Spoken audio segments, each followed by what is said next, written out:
And good morning, everyone, to another moment of morning coffee with Marcaida. It's been a week, some time off, and my thoughts turned to how I spent my Memorial Day, and it was being able to go to an actual event that was honoring the remainder of the members of the Battle of the Bulge in this chapter in Rochester. And there were 6 of them still there, for ages from 90 to past 100. It was amazing. And there were some special people in there too. As a matter of fact, the American Saint Nick, and we'll talk about that in the future to go visit that story. But if you get a chance, look it up. Part of Memorial Day is to remember the fallen, to remember those who served and allow us to have the freedoms we have today.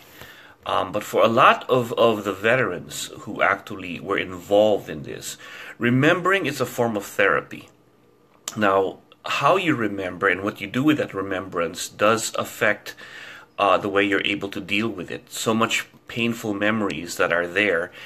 For some people, it's an endless loop that leads to PTSD, a form of that. And that endless loop is you're reliving the pain over and over and over, but you're continued in that loop of everything that reminds you of that pain. Certain smells, certain sounds, certain things that trigger that painful memory, and they relive that as opposed to find a way to heal it and move forward.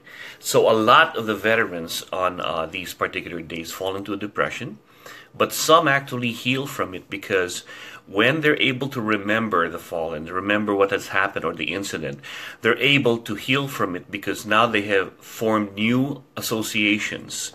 Everything is associated to good things or bad things, right? So if we relive the painful memory, but I'm reliving it by telling a story of what had happened with people who matter, people who care about it, we are now honoring their memory, and we're changing the association of pain to now an association of good things, being I'm telling my story to people I love, and what they did, whatever happened from that tragedy, can now be something that I can learn from so that I don't repeat it. That's why the brain so many times keeps reliving these memories. There are certain triggers because it's a warning to us so that have you learned from this mistake before? But we don't listen to it. Instead, we sit in that pain and go over and over. It's like a scab. You don't pick at it again because it'll always bleed. It'll never heal. It was amazing to hear so many stories from our veterans and the horrors of war. There's nothing good about it. But to be able to honor what they did in a light to where you're supportive, where you're honoring them, you're acknowledging that you are a warrior and thank you for all your service, is also to help them show that what they went through is never forgotten. And it's appreciated that they sacrificed or had to go through that so that we are where we are today.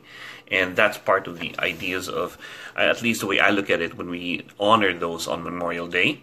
But also in life, when you think about it and you are triggered by certain memories that keep you sad or painful to learn from, but you never learn from it, you can't move forward because you keep on going back to that.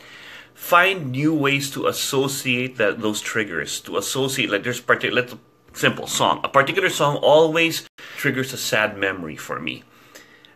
Now that it's been so many years, I'm going to go back to that sad memory, that particular song. I'm going to listen to that song with my children, with my loved ones, and talk fondly of what that pain was and why that song was so painful. Now I've created a new memory today with my loved ones, and hopefully it's a good one, so that when that song ever plays again, I have the past that I learned from. I can look at it from a distance. I'm now watching it from the present. Not reliving the past. I'm watching it from a safe distance from the present, but I've created new associations that make it a happy moment.